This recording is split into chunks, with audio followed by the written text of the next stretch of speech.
சென்னை எழும்பூர் விழுப்புரம் மார்க்கத்தில் சிங்கப்பெருமாள் கோவில் மற்றும் செங்கல்பட்டு ரயில்வே நிலையங்களுக்கு இடையிலான பகுதியில் பராமரிப்பு பணிகள் காரணமாக இன்று முதல் 4 நாட்களுக்கு பிற்பகல் நேரத்தில் சிங்கப்பெருமாள் கோவில் வரையே புறநகர் ரயில்கள் இயக்கப்படும் என அறிவிக்கப்பட்டுள்ளது. சிங்கப்பெருமாள் கோவில் மற்றும் செங்கல்பட்டு இடையே இன்று முதல் வரும் 23ஆம் தேதி வரை பராமரிப்பு பணிகள் நடைபெறவுள்ளன. இதன் காரணமாக சென்னை கடற்கரை ரயில் நிலையத்தில் இருந்து செங்கல்பட்டு வரையான ரயில்கள் பிற்பகல் 1:10 மணி முதல் மாலை 4:10 மணி வரை சிங்கப்பெருமாள் கோவில் ரயில் நிலையம் வரை மட்டுமே இயக்கப்படும் என தெற்கு ரயில்வே அறிவித்துள்ளது. இதன் காரணமாக இந்த நாட்களில் பயணிகளின் நலன் கருதி மாநகர போக்குவரத்து கழகம் சார்பில் தற்போது இயக்கப்படும் பேருந்துகளுடன் கூடுதலாக சிங்கப்பெருமாள் கோவிலில் இருந்து செங்கல்பட்டு பேருந்து நிலையத்திற்கு 10 சிறப்பு பேருந்துகள் இயக்கப்பட உள்ளது. மேலும் பயணிகளின் தேவைக்கேற்ப கூடுதல் பேருந்துகள் இயக்கப்படும் என தெரிவிக்கப்பட்டுள்ளது.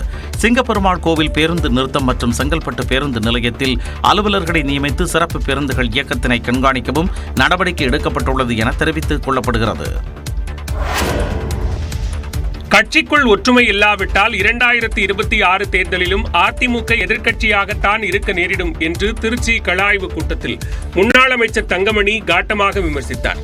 அதிமுகவில் கட்சிப்பணிகளை ஒருங்கிணைக்க கள ஆய்வு குழு அமைக்கப்பட்டு மாவட்டந்தோறும் கூட்டங்கள் நடத்தப்பட்டு வருகின்றன. இதன் ஒரு பகுதியாக திருச்சியில் நடைபெற்ற கள ஆய்வு கூட்டத்தில் முன்னாள் அமைச்சர்கள் திண்டுக்கல் சீனிவாசன், தங்கமணி, கோகுல இந்திரா உள்ளிட்டோர் பங்கேற்றனர். கூட்டத்தில் உரையாற்றிய முன்னாள் அமைச்சர் தங்கமணி, திருச்சியில் கட்சி நிர்வாகிகளிடையே ஒற்றுமை இல்லை எனவும் இனிமேல் ஒற்றுமையாக பணியாற்ற வேண்டும் என்றும் கூறினார். இந்த 2 தேர்தலில் நாம் ஏன் வெற்றி வாய்ப்பு இழந்தோம்?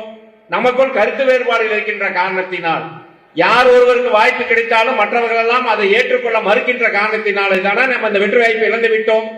ஆக மீண்டும் 26 அது போன்ற ஒரு சூழ்நிலை வந்துவிட்டால் நாம் இயக்கத்திலே இங்கு இருக்கின்றவர்களை காப்பாற்றுவதற்கு யார் இருப்பார் என்பதை நீங்கள் ஒவ்வொருவரும் சிந்திப்பீர்கள் என்று சொன்னால் நாம் உடம்பிலே ஓடுவது அதிமுக ரத்தம் என்பதை மட்டும் நீங்கள் மறந்து விடாதீர்கள். முன்னாள் அமைச்சர்கள் பேசிய போது கவனிக்காமல் நிர்வாகிகள் அவர்களுக்குள் பேசிக் கொண்டிருந்ததாகவும் தங்கமணி கடிந்து கொண்டார். நெடுந்தூர இலக்குகளை தாக்கியழிக்கும் ATACMS ஏவுகணைகளை உக்ரைன் முதல் முறையாக ரஷ்யா மீது பயன்படுத்தியுள்ளது. உக்ரைன் ரஷ்யா போர் கடந்த 2022 பிப்ரவரி முதல் தொடர்ந்து வருகிறது. இந்நிலையில் உக்ரைனுக்கு ஆதரவாக அமெரிக்கா ஆயுத உதவியை செய்து வருகிறது. இதன் ஒரு பகுதியாக ATACMS என்ற ஏவுகணைகளை உக்ரைனுக்கு அமெரிக்கா அளித்தது. எனினும் அதனை பயன்படுத்திக் கொள்ள அமெரிக்கா ஒப்புதல் அளிக்காமல் இருந்து வந்தது. அண்மையில் ரஷ்யாவுக்கு ஆதரவாக வடகொரிய வீரர்கள் 10,000 பேர் ரஷ்ய எல்லையில் நிறுத்தப்பட்டனர். இதனால் ஆத்திரமடைந்த அதிபர் ஜோ பைடன் அமெரிக்கா அளித்த தொலைதூர ஏவுகணைகளை பயன்படுத்த அனுமதி அளித்தார். இதையடுத்து முதல் ATACMS ஏவுகணையை ரஷ்யா மீது உக்ரைன் ஏவியது. ரஷ்யா மீது எந்தவித தாக்குதல் நடத்தினாலும் பதிலுக்கு அணு ஆயுதங்களை பயன்படுத்தும் வகையில் புதிய கொள்கைக்கு ரஷ்யா ஒப்புதல் அளித்துள்ளது. யுக்ரைன் மீது 2022ஆம் ஆண்டு பிப்ரவரி ரஷ்யா தாக்குதலை தொடங்கியது.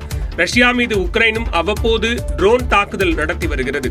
இந்நிலையில் அணு ஆயுதம் இல்லாத ஒரு நாடு அந்த பலம் பொருந்திய மற்றொரு நாட்டின் உதவியுடன் தாக்குதல் நடத்தினால் பதிலுக்கு அணு ஆயுதங்களை பயன்படுத்துவோம் என ரஷ்யா தனது கொள்கையில் மாற்றம் செய்துள்ளது. இரு நாடுகளுக்கிடையிலான போர் 1000 நாட்களை எட்டியுள்ள நிலையில் அணு ஆயுத கொள்கையில் மாற்றம் செய்யப்பட்டுள்ளது.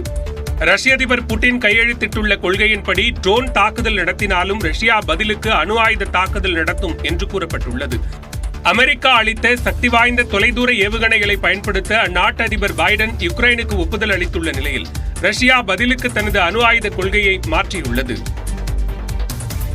செய்திகளை தொடர்ந்து பார்க்கலாம் இடைவேளைக்கு பிறகு.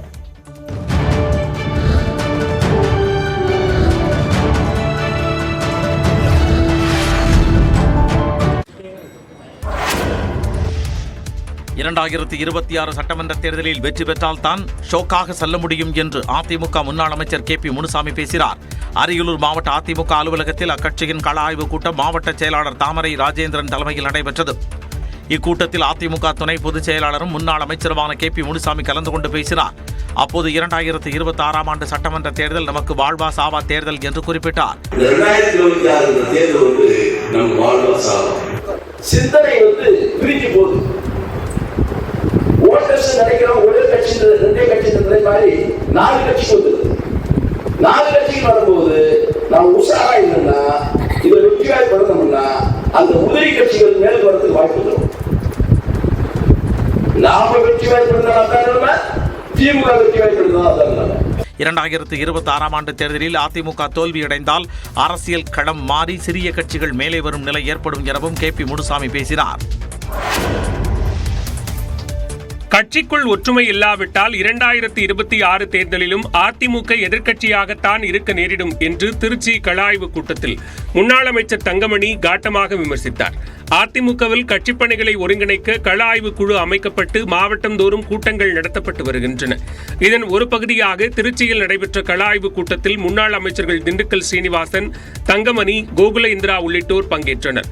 கூட்டத்தில் உரையாற்றிய முன்னாள் அமைச்சர் தங்கமணி, திருச்சியில் கட்சி நிர்வாகிகளிடையே ஒற்றுமை இல்லை எனவும் இனிமேல் ஒற்றுமையாக பணியாற்ற வேண்டும் என்றும் கூறினார். இந்த 2 தேர்தலில் நாம் ஏன் வெற்றி வாய்ப்பு இழந்தோம்? நமக்குள் கருத்து வேறுபாடுகள் இருக்கின்ற காரணத்தினால், யார் ஒருவருக்கு வாய்ப்பு கிடைத்தாலும் மற்றவர்கள் எல்லாம் அதை ஏற்றுக்கொள்ள மறுக்கின்ற காரணத்தினாலே தானே நம்ம இந்த வெற்றி வாய்ப்பு இழந்து விட்டோம். ஆக மீண்டும் 26 அது போன்ற ஒரு சூழ்நிலை வந்துவிட்டால் நாம் இயக்கத்திலே இங்கு இருக்கின்றவர்களை காப்பாற்றுவதற்கு யார் இருப்பார் என்பதை நீங்கள் ஒவ்வொருவரும் சிந்திப்பீர்கள் என்று சொன்னால், நாம் உடம்பிலே ஓடுவது அதிமுக ரத்தம் என்பதை மட்டும் நீங்கள் மறந்து விடாதீர்கள். முன்னாள் அமைச்சர்கள் பேசிய போது கவனிக்காமல் நிர்வாகிகள் அவர்களுக்குள் பேசிக் கொண்டிருந்ததாகவும் தங்கமணி கடிந்து கொண்டார். சசிகலா முதலமைச்சராக இருந்ததை இறைவன் தடுத்து விட்டதாக அதிமுக முன்னாள் அமைச்சர் திண்டுக்கல் சீனிவாசன் தெரிவித்துள்ளார். திருச்சியில் நடைபெற்ற அதிமுக கள ஆய்வு கூட்டத்தில் பேசிய அவர், எடப்பாடி பழனிசாமிக்கு கடவுளின் ஆசி இருப்பதாக கூறினார். அவங்க தான் அவர் முதலமைச்சர்லேருந்து கையெழுத்து வாங்கிட்டு சசிகலா அம்மா முதலமைச்சராக பார்த்தாங்க. பாருங்க, நீங்க 2 நாள் அவங்க முதலமைச்சராக போறாங்கன்னு எல்லாரும் பேசிட்டு இருக்காங்க. அங்க நீதிபதி 4 வருஷம் தண்டனை குண்டுகா அங்க பெங்களூர்ல இருந்து அந்த அம்மா சிறைக்கு போக வேண்டிய சூழ்நிலை. அப்ப இறைவன் அந்த அம்மாவை முதலமைச்சர் ஆகக்கூடாதுன்னு எழுதி வச்சிருக்கிறார். ஓபிஎஸ், டிடிவி குழப்பி வருவதால் திருச்சி அதிமுகவினர் சோம்பலாகவும் சோர்வாகவும் இருப்பதாக திண்டுக்கல் சீனிவாசன் பேசினார்.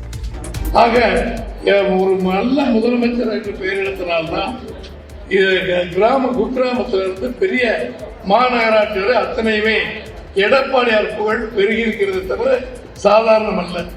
சசிகலா முதலமைச்சர் ஆகக்கூடாது என்பது இறைவன் எழுதி வைத்தது எனவும் திண்டுக்கல் சீனிவாசன் தெரிவித்தார். மதுரையில் சாதி சான்றிதழ் கேட்டு காட்டுநாயக்கன் சமூகத்தினர் நடத்தி வந்த போராட்டம் வாபஸ் பெறப்பட்டது. மதுரை மாவட்டம் பரவை அருகே உள்ள சத்தியமூர்த்தி நகரில் வசிக்கும் காட்டுநாயக்கர் சமூகத்தைச் சேர்ந்த மக்களுக்கு இந்து காட்டுநாயக்கன் என பழங்குடியின பிரிவின் கீழ் சாதி சான்றிதழ் கடந்த ஆண்டு வரை வழங்கப்பட்டு வந்தது. தற்போது பல்வேறு காரணங்களை சுட்டிக்காட்டி இந்து காட்டுநாயக்கன் என்ற சாதி சான்றிதழை வழங்க மாவட்ட நிர்வாகம் மறுத்து வருவதாக கூறப்படுகிறது. இதனால் சாதி சான்றிதழை வழங்க வலியுறுத்தி கடந்த 13 நாட்களாக குழந்தைகளை பள்ளிக்கு அனுப்பாமல் சத்தியமூர்த்தி நகரில் வசிப்போர் போராட்டத்தில் ஈடுபட்டு வந்தனர். இந்த நிலையில் மாவட்ட ஆட்சியர் அலுவலகத்தில் பத்திரப்பதிவு அமைச்சர் மூர்த்தி அவர்களுடன் பேச்சுவார்த்தை நடத்தினார். அதனைத் தொடர்ந்து சாதி சான்றிதழ் வழங்குவது தொடர்பாக குழு அமைத்து அறிக்கை பெற்று அரசுக்கு பரிந்துரை செய்யப்படும் என மாவட்ட ஆட்சியர் சங்கீதா தெரிவித்தார். அமைச்சர் மற்றும் ஆட்சியர் உறுதியளித்ததை அடுத்து 2 வாரம் நடத்தி வந்த போராட்டத்தை காட்டுநாயக்கன் சமூகத்தினர் வாபஸ் பெற்றனர்.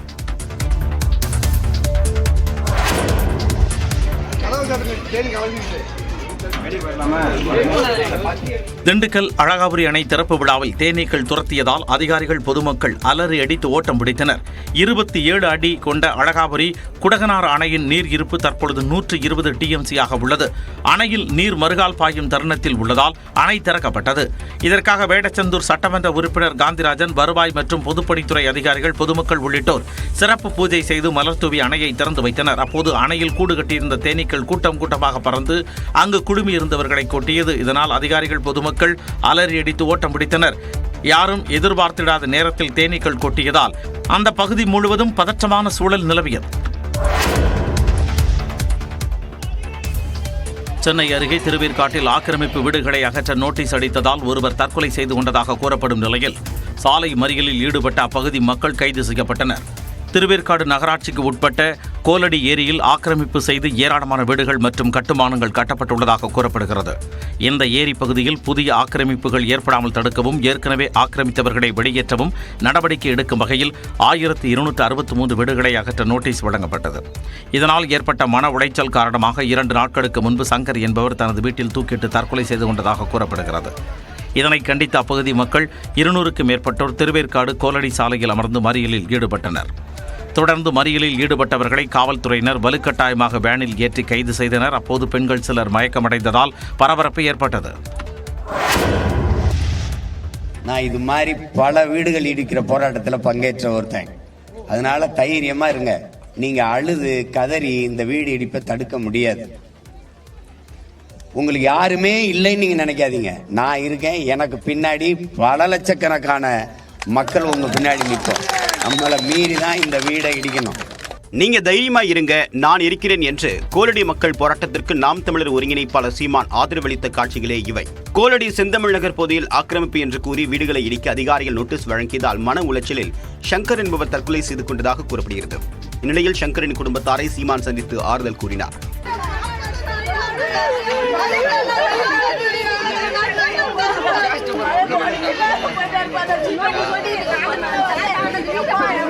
முன்னதாக போராட்டத்தில் ஈடுபட்ட மக்களை சந்தித்த சீமான் ஆதரவு தெரிவித்தார். அப்போது செய்தியாளர் சந்திப்பின் போது சீமானின் காலில் டேபிள் விழுந்ததால் பரபரப்பு ஏற்பட்டது.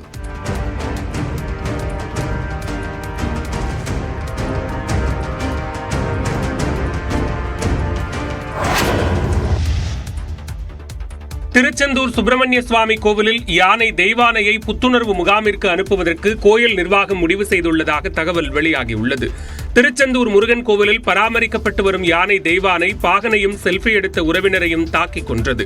இதனைத் தொடர்ந்து யானை வழக்கமாக கட்டி வைக்கப்படும் கம்பி வலை போடப்பட்ட அறைக்குள் கட்டி வைக்கப்பட்டுள்ளது. அந்த அறைக்கு அருகே பக்தர்கள் செல்ல தடை விதிக்கப்பட்டுள்ளது. இந்நிலையில் கோயில் யானை தெய்வானை இயல்பு நிலைக்கு திரும்பியதை அடுத்து வழக்கமாக கொடுக்கப்படும் ஆரஞ்சு பழம், மாதுளை உள்ளிட்ட பழங்கள் கொடுக்கப்பட்டன.